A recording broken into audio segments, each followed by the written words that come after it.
안녕하세요. 존버 존 버나드입니다. 자, 연일 사상 최고치를 기록하는 미국 주식들과 반도체 주식들 한번 봐 드리고요. 그리고 마이클 버리가 "이거는 지금 AI 버블의 끝자락이다. 예전에 닷컴 버블 있지 않았느냐." 이런 얘기 또 했습니다. 그래서 그 얘기 한번 얘기해 드리고, 그래서 그 근거로 뭐 K자 성장이라고 하더라고요. 그래서 고용은 줄어들고 주식은 올라가는 이런 성장이 있는데, 이런 성장에 대해서 문제점이 뭔지, 그리고 닷컴 버블이랑 뭐가 다른지 이거 얘기해 드리면서 결론은 뭐냐? 금과 은으로 대피할 수 있으면 대피해라. 그래서 저는 금과 은 비중을 이제 뭐 20%에서 이제 30% 40% 이렇게 점진적으로 늘려가고 있거든요. 그래서 그 이유에 대해서 결국에는 이런 위기가 다가오면 금과 은이 결국엔 안전벨트가 될 것이다, 이런 얘기 한번 해드리면서 전체적으로 지금 금과 은 또 최신 뉴스들이 있거든요. 그것도 정리해 드릴게요. 자, 그래서 여러분들 좋아요랑 구독 한 번씩 부탁드리고요. 한번 봐드리도록 하겠습니다. 자, 지금 보면 이 미국 주식을 꼭 봐야겠죠. 우리가 이제 전체적인 거시경제 보면서 주식도 봐야 되니까,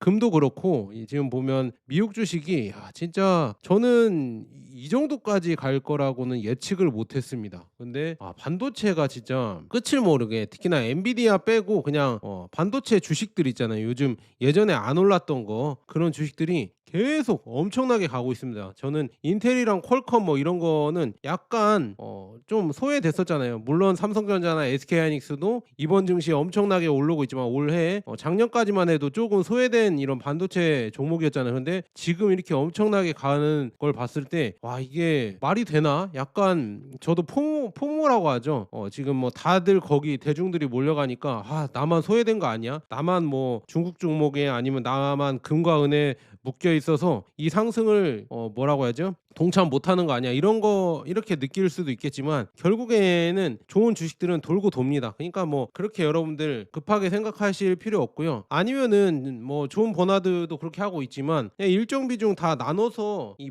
분산 투자라고 하잖아요. 분산 투자를 하시면은 이런 조금 이 포모라고 하죠. 이 놓쳐서 이 힘든 이런 심리적인 현상을 여러분들이 멘탈 조절을 할 수가 있으면서, 그래서 저도 반도체 주식들 꽤 높은 비중으로, 물론 제가 AI나 이런 거 좋아하니까 갖고 있거든요. 그래서 금과 은도 제가 요즘이 아니죠, 한 2-3년 전부터 금과 은에 깨어나면서 계속 실물이랑 그다음에 ETF랑 이런 투자들을 계속 늘리고 있지만, 결국엔 저도 주식 베이스였거든요. 그래서 주식에 지금 AI 관련 주식들을 많이 갖고 있으며, 그래서 그걸 조금씩 줄여가고 있지만, 그렇게 뭐 내가 AI 뭐 반도체에 몰빵을 하지 않아서 좀 아쉽다 이렇게 느끼는 이런 비중이 많이 좀 적어요. 왜냐, 저도 이렇게 상승에 어느 정도는 동참하고 있으니까. 그래서 여러분들이 왜 분산 투자를 해야 되냐, 이거는 이런 지금 내가 예측을 할 수가 없잖아요. 반도체가 이렇게 엄청나게 갈지, 그리고 다른 주식보다 이게 훨씬 더 많이 가서 이런 조금 상대적 박탈감이 들지, 이런 거는 정확하게 예측하기 어렵잖아요. 그런데 전체적으로 여러분들 괜찮은 주식들이면 결국엔 나중엔 다 가긴 갑니다, 오래 보유하면. 그래서 그걸 여러분들 꼭 기억하시고요. 분산 투자 꼭 하시고. 갑자기 뭐 정리 멘트로 된 것 같은데 계속 가보도록 하겠습니다. 자, 그래서 지금 이 K자 성장, K자 양극화가 문제거든요. 여기 나와야 있다시피 이 그래프가 있는데, 이 회색선 여기 보이시죠? S&P 500 지수 대비 기술주 주가를 이렇게 나타낸 거고요. 그 다음에 청색선은 뭐냐? 이 총 고용 대비 기술 업종의 고용이 있잖아요. 근데 고용은 이렇게 줄어드는데 주가는 이렇게 올라간다. 주가랑 영업이익은 이렇게 올라가는 약간 아이러니한 현상이 계속 되고 있다. 그래서 숫자로 확인되는 K자 양극화가 지금 미국에서 벌어지고 있거든요. 그래서 미국의 4월 고용 보고서에서 비농업 신규 고용은 11만 5천 명, 그래서 실업률은 4.3%로 유지됐습니다. 신규 고용은 주로 헬스케어 플러스 3만 7천 명, 그 다음에 운수창고가 3만 명, 소매가 2만 2천 명 이렇게 나왔습니다. 반면 기술업종 대리지표로 쓰이는 정보업종 고용은 1만 3천 명 감소했고, 22년 11월 고점 대비 34만 2천 명 11% 감소했습니다. 이 고점 대비해서 감소를 했다. 즉 미국 경제 전체가 완전히 무너진 것은 아니지만, 기술 정보 업종 내부에서는 고용 축소가 뚜렷하게 진행되고 있다. 근데 중요한 거는 이 주가는 오르는데 왜 일자리가 줄어드냐, 이게 조금 의문일 거 아니에요. 그래서 기술주는 지금 고용 증가가 아니라 AI 도입에 따른 비용 절감, 그다음에 생산성 향상, 1인당 매출 증가, 그다음에 마진 개선 기대감으로 이 평가를 받고 있습니다. 그래서 야후 파이낸스는 기술주가 S&P 500 대비 사상 최고 수준으로 거래되고 있는 반면 BLS의 이 정보 업종 고용 비중은 장기 저점 수준이라고 보도했습니다. 쉽게 말하면 시장은 이렇게 보고 있습니다. 예전에 성장 공식은 뭐였냐? 매출 증가, 그러면 직원이 증가하겠죠. 그럼 사업 확장하고 그다음에 주가는 상승했습니다. 근데 지금의 AI 성장 공식은 어떻게 되어 있냐? AI를 도입을 하면 직원이 감소하죠. 그럼 비용이 절감되면서 마진이 상승, 그러면 주가가 상승한다. 그래서 이게 바로 이번 글에 이 말하는 이 기술 업종의 K자 양극화입니다. 근데 이게 과연 좋을까? 소비해주는 이런 소비 주체가 이렇게 점점 소득이 줄어들면은 결국 종국에 가서는 주가 상승도 이제 어느 정도 실적에 감안해서 올라야 되니까 꺾이지 않을까요? 그래서 지금 보면 닷컴 버블과 이 다른 점이 뭐냐 이렇게 나와 있거든요. 2000년대 닷컴 버블 때는 수요 둔화가 이 주가 폭락을 야기했고요. 그래서 감원 이런 순서로 나왔습니다. 근데 지금은 다르다. 지금은 오히려 주가가 높은 상태에서 감원이 발생합니다. 이유는 기업들이 망해서가 아니라 AI를 통해 더 적은 인력으로 더 많은 일을 하겠다는 구조 조정이기 때문입니다. 그래서 대표 사례가 클라우드 플레이어입니다. 이 클라우드 플레이어는 AI 도입에 맞춰 전체 인력의 약 20% 그러니까 1,100명 이상 감원하겠다고 밝혔고, 회사 측은 이를 단기 비용 압박이나 직원 성과 문제가 아니라 AI 시대에 맞춘 조직 재설계라고 설명했습니다. 코인베이스도 똑같다고 합니다. 코인베이스도 비슷하다. 다만 제공해주신 약 7,000명의 감원이라고 되어 있는 부분은 수정이 필요하다고 하는데요. 공개 보도 기준으로는 약 700명, 전체 직원의 14%가 코인베이스에서 감원이 될 것 같다. 그러니까 AI 때문에 일자리를 잃는 사람이 계속 생긴다.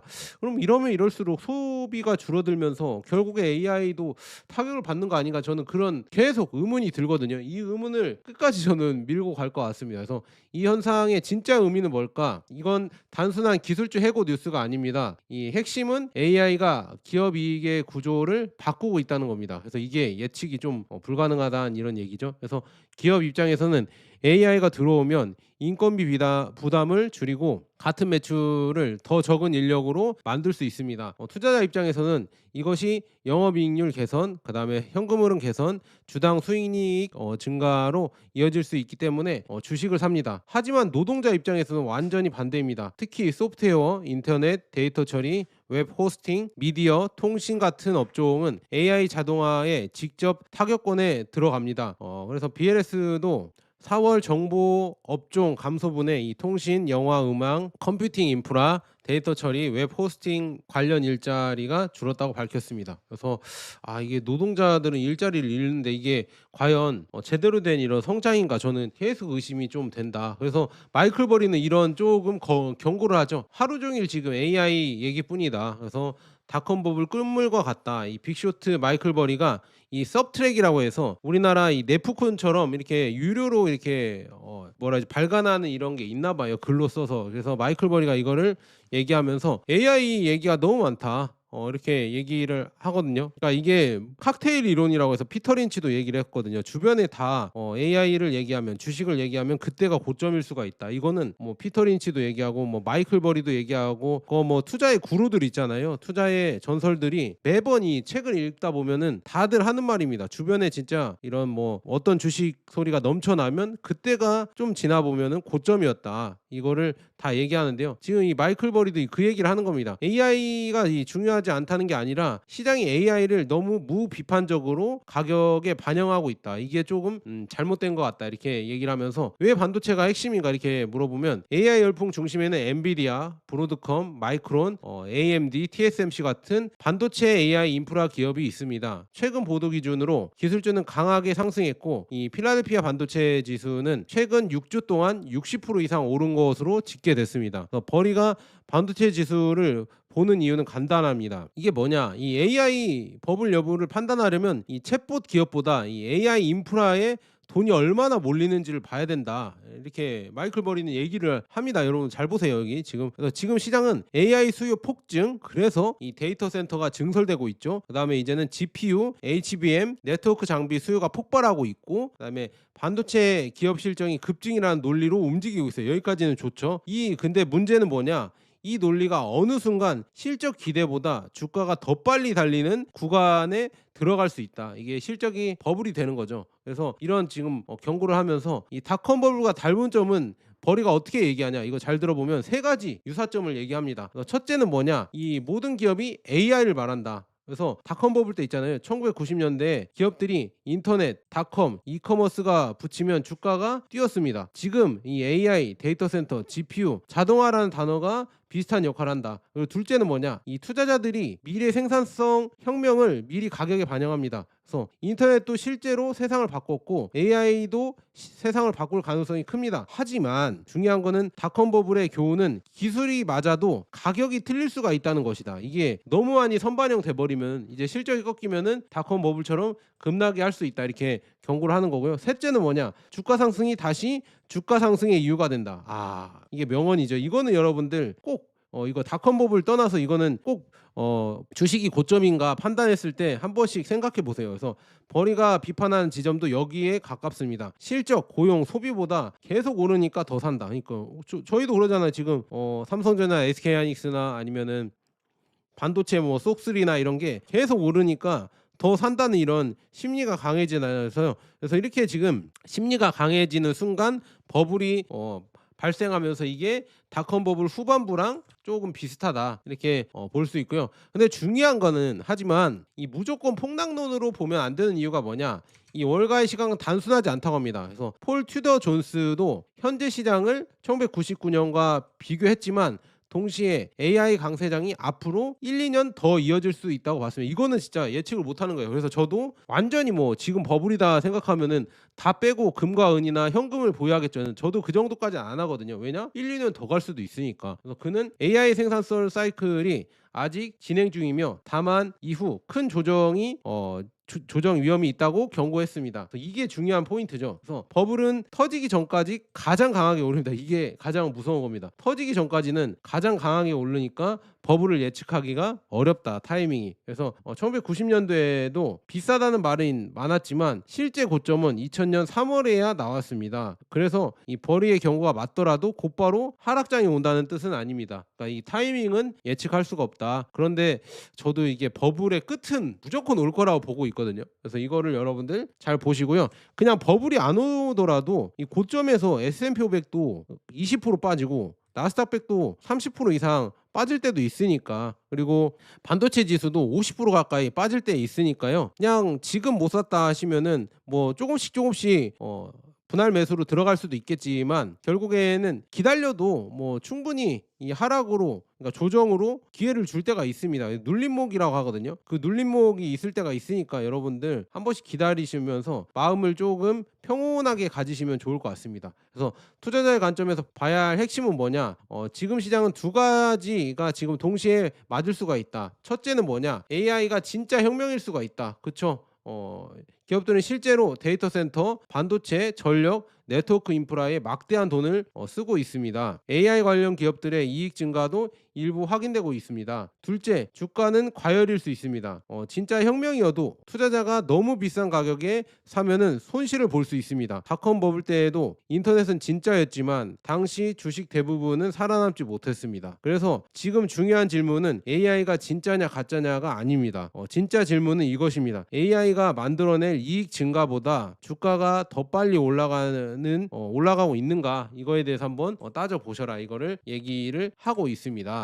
그래서 지금 AI가 이렇게 올라가니까요, 데이터 센터랑 전력이랑 이런 거 시스템을 많이 지어야 될 거 아니에요. 그러면 전선 수요도 엄청나게 많이 증가하겠죠. 전기 수요도 늘어나고. 그러니까 이 구리 가격이 아마도 이제는 더 많이 올라가지 않을까. 이제 전 고점을 돌파하면서 제가 봤을 때는 구리도 원자재로 꾸준히 올라가겠다, 이렇게 보고 있으면서, 구리나 이런 어떤 AI 기업들도 결국에는 원자재 위에서 이게 다 지어지는 거거든요. 그러니까 원자재가 더더욱 중요해지겠죠. 은이나 구리나 뭐 이런 게 훨씬 더 중요해질 것 같다, 이렇게 말씀드리면서, 구리에 투자할 수 있는 ETF도 있거든요. 그래서 그것도 다음에 한번 얘기해드리고요. 그다음에 지금 AI 버블이 무섭다, 너무 무섭게 올라가서 진짜 언제 떨어질지도 모르겠다, 이렇게 생각하시는 분들은, 저도 그런데요, 좀 AI 주식들을 좀 줄여가면서 금과 은 현금 비율을 30에서 40%로 늘리고 있습니다. 그러니까 무서우면요. 버블 대비 안전벨트거든요. 물론 계속 하겠다. 나는 그냥 주식에 몰빵하겠다. 그런 분들도 말리지 않습니다. 그렇게 하시면서 계속 돈 벌자마자 분할 매수로 계속 들어가면 어차피 AI 버블이 와도 이렇게 내려갔다 올라갈 거 아니에요. 그러니까 어차피 분할 매수 계속 장기로 한다고 하면 결국에 수익이 납니다. 제가 이거 예전에 이 차이나 전기차 ETF로 보여줬잖아요. 그래서 그런 거 봤을 때 그냥 꾸준히 매수하면은 별 문제가 없어요. 내가 장기로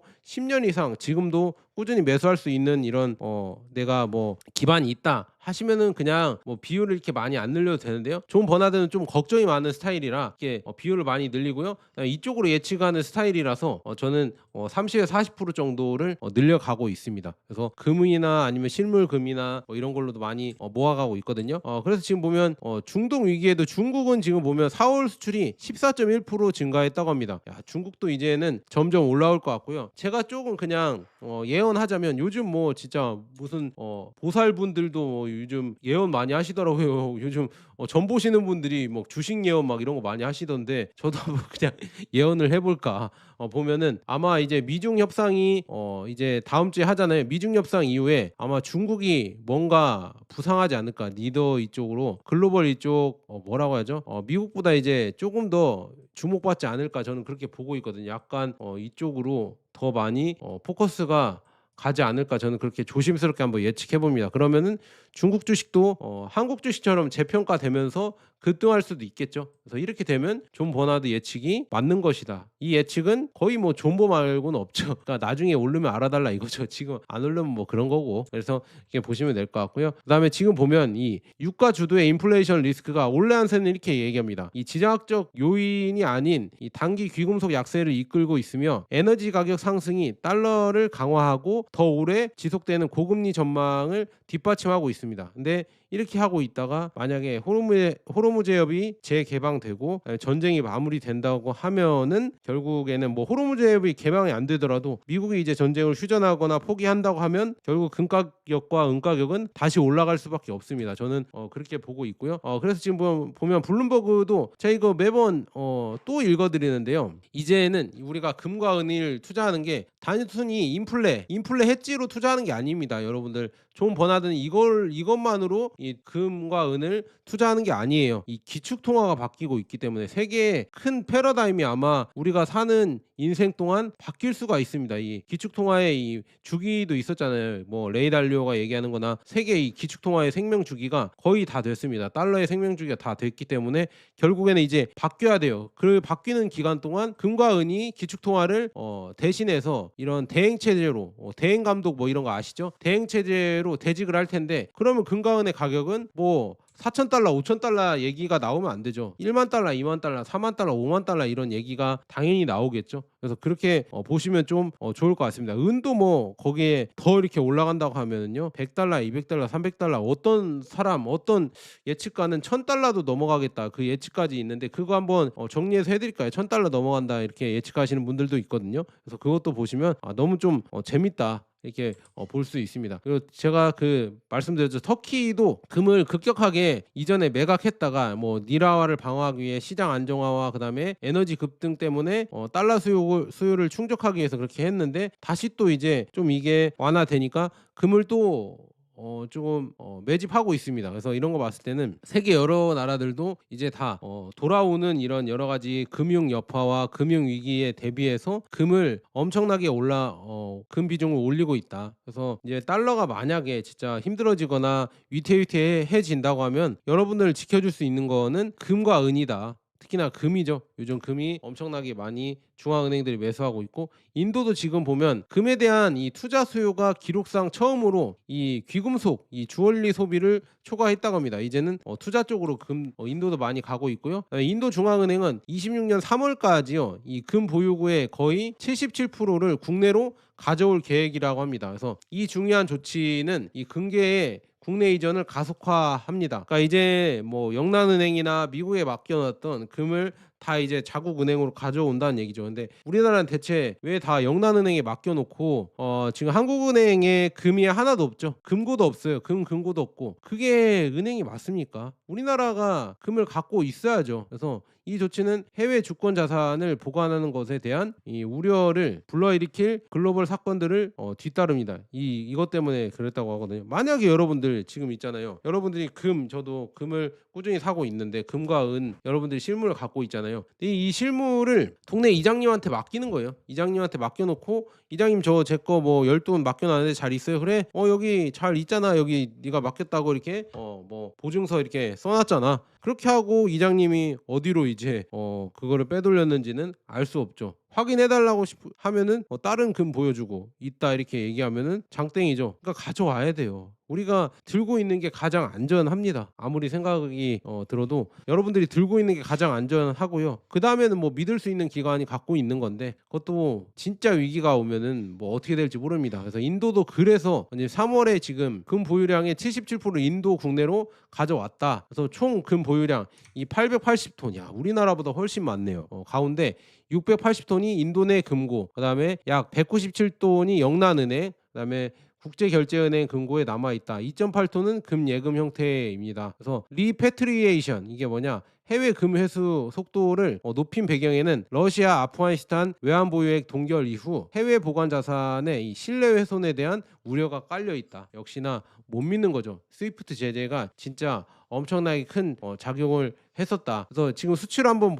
보자면 23년 3월 당시에 인도 국내 보관금은 301.1톤이었다고 합니다. 그래서 전체 금보유의 37% 수준이었는데요. 25년 9월 말에는 국내 보관량이 575.8톤으로 늘며 전체 이 880.8톤 중 65% 이상이 인도 내에 있는 상태가 되었습니다. 그다음에 25년 3월에서 9월 사이에 약 64톤, 그다음에 25년 10월에서 26년 3월 사이에 추가로 104톤을 들여와서 최근 6개월 단위로도 상당한 속도로 회수가 진행된 것으로 나타납니다. 결과적으로 이 26년 3월 말 기준 약 77% 680톤 이 국내 금고에 들어왔고요. 198톤만이 뭐 영란은행이나 이런 데에 남아 있다 이렇게 얘기가 나오고 있습니다. 그래서 지금 왜 이 금을 본국으로 집으로 가져오냐 이렇게 좀 뭐라고 하죠? 의문이 들잖아요. 그것은 여기 나와 있죠. 러우 전쟁 때문에 그다음에 탈레반 집권 후 아프간 외환 보유액 동결 등에서 이 보듯 G7이 외환 보유액 그다음에 준비 자산을 제재 수단 이 금융 전쟁으로 활용하면서 해외에 있는 준비 자산은 언제든 동결될 수 있다는 인식이 확산되고 있다. 그래서 이런 환경에서 금이 진짜 내 것이라면 내 영토 안에 있어야 한다. 이 자산 주권의 논리가 힘을 얻고 있고 인도만이 아니라 여러 국가 중앙은행이 런던, 뉴욕 등에서 금을 빼서 자국으로 옮기는 추세입니다. 경제학자, 전략가들은 지정학적 분열과 제재 리스크가 커진 상황에서 해외 금 보관 리스크는 지금 운송 보관 비용보다 이제 더 많이 나오면서 자국 보관 선호하는 쪽으로 이렇게 기울고 있다. 그러니까 이제는 내가 내 손 안에 내 금을 들고 있겠다 이렇게 얘기가 나오는 겁니다. 이렇게 지금 나오는데 우리나라도 이렇게 빨리 따라가야 될 것 같은데. 그리고 외환보유액 포트폴리오에서 금 위상이 변화하고 있습니다. 그래서 인도 중앙은행 외환보유액 금 비중은 25년 9월에 13.92%에서 26년 3월에 16.70%로 상승을 했습니다. 그래서 같은 기간 전체 외환보유액은 7천억 달러에서 6,911억 달러로 소폭 감소했지만 금 보유량 및 금 가격 상승으로 인해 포트폴리오 내 금의 이 존재감이 강화되었다. 그래서 21년에서 25년 사이 인도는 미국 국채 등 달러 자산 비중을 점진적으로 줄이고 금 매입 및 리패트리에이션을 통해 준비 자산 구조를 다변화해왔다는 분석이 나온다. 그래서 요약하면 이 달러 미국 국채 중심에서 이제는 금 비중 확대, 자국 보관 강화로 준비 자산 전략을 축이 이렇게 느리지만 분명하게 이동 중이다. 그러니까 이렇게 지금 중앙은행들이 매수하고 보유를 하기 때문에 금은 여러분들 하방이 든든하게 이렇게 지지가 되는 거예요. 무슨 말인지 아시겠죠? 그러니까 떨어지더라도 하방이 이렇게 든든하게 지지하는 나라들이 많습니다. 그래서 러시아 제재 이후에 다른 나라들 독일, 네덜란드, 헝가리, 폴란드 등 이 유럽 다수의 중앙은행이 이미 수년 전부터 런던, 뉴욕 예치금을 자국 금고로 옮기는 작업을 해왔고 자국화가 이제 시작된다는 얘기예요. 최근에 몇 년엔 이 신흥국까지 행렬에 이렇게 합류를 했다. 그래서 인도 사례는 뭐 외환부에게 안전 자산 역할로서 이 금의 전략적 가치 재평가와 동시에 이 서방 금융 시스템에 대한 신뢰 저하, 이게 크죠. 이 두 가지 메시지를 시장에 던지는 것으로 볼 수가 있다. 중앙은행이 이제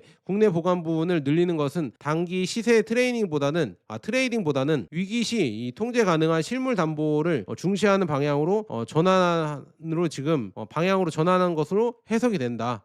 이렇게 보시면 될 것 같습니다. 그래서 이런 식으로 변화를 하고 있다. 그래서 여러분들도 저도 실물 이렇게 꾸준히 이 골드바 쿠팡에서 조금씩 매수하고 있거든요. 그래서 관심 있으신 분들은 저희가 이렇게 링크 왼쪽 하단에 남겨드리니까 한 번씩 보시면 될 것 같고요. 혹시나 저를 조금 후원해주고 싶다 하시는 분들은 여기에 들어가셔서 골드바나 뭐 실버바 뭐 시세 조회해 주셔도 되고요. 아니면 책이나 아니면 여러분들 필요한 생필품 뭐 여러 가지 사주시더라고요. 그런 거 사주셔도 저에게 이제 소정의 수수료가 들어오니까 한 번씩 좀 부탁드리고요. 그다음에 여러분들 또 이제 금과 은만 투자하지 않잖아요. 저도 그렇고 혹시나 관심 있으신 분들은 제가 연금저축, ISA, IRP, 뭐 배당 파이어족 노후 대비 뭐 이런 ETF 분석도 해드리니까 여러분들 제가 올려드리는 영상 심심하시면은 관심 없으시면 뭐 어쩔 수 없는 거고요. 심심하시면 뭐 그냥 제 거 검색하셔서 그냥 다 보세요. 재밌어요. 그냥 뭐 투자의 관점에서 보면 얘가 이런 생각을 하는구나. 아니면 뭐 경제에 대해서 사회에 대해서 이런